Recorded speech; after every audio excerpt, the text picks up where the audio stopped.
सतीश जी, आपसे शुरू कर रहा हूं मैं। आपको भी लग रहा है हिंदुस्तान जाने अनजाने न चाहते हुए भी इस युद्ध में उलझ रहा है क्या? देखिए, जब अमेरिका का एक मंत्री, एक अफसर दिल्ली में आके ये कहता हो कि भारत को आगे नहीं बढ़ने दूंगा, चीन का उपमा जरूर दिया, नहीं बढ़ने दूंगा, और अगर दुनिया में सबसे ज्यादा इस खाड़ी के युद्ध से, ईरान के युद्ध से कोई प्रभावित देश है, दुनिया भर में सबसे ज्यादा प्रभावित है, तो वह है भारत। तो आप डायरेक्ट ना, लेकिन इनडायरेक्ट तो आप उलझ ही गए हैं। और आपके मेहमान जहाज को के ऊपर अमेरिका वाले हमला करते हैं, तो ये तो चिंता का विषय तो जरूर है।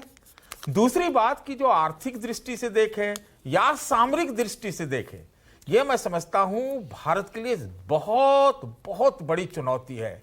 और अमेरिका अगर मान लेते हैं 6 दिन हमको रजिस्टर पर साइन करने में लगे, ठीक किया, यह करना चाहिए था, देर क्यों किया?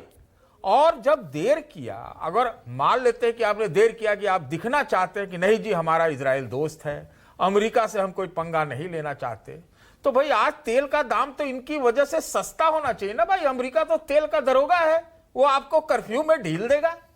तो हम तो फंस तो चुके हैं भले, और जितना दूर रहे ये हमारे हित में है। और मैं तो ये कहता हूं मानक कि जिस तरह से विपक्ष की आवाज आ रही है, मैंने आपके शो पर पहले भी कहा था कि विपक्षी आवाज को सरकार को इस वक्त ताकत के रूप में देखना चाहिए, उसको ताकत के रूप में जोड़ना चाहिए। तो हमारे लिए बहुत गंभीर है। 1 करोड़ के लगभग भारतीय उधर रहते हैं, चाहे वाणिज्यिक रास्ता हो, चाहे वो व्यापार हो, चाहे रोजगार हो, चाहे कमाई हो, चाहे आवागमन हो, चाहे वो आपका कुछ भी हो। दुनिया में सबसे ज्यादा अगर भारत किसी चीज पर डिपेंडेंट है अंतर्राष्ट्रीय परिदृश्य में, तो आप क्या इसमें ये बहस नहीं हो सकती कि सबसे ज्यादा हम मिडिल ईस्ट और गल्फ में, गल्फ पर हैं? तो हम तो फंसे हुए हैं।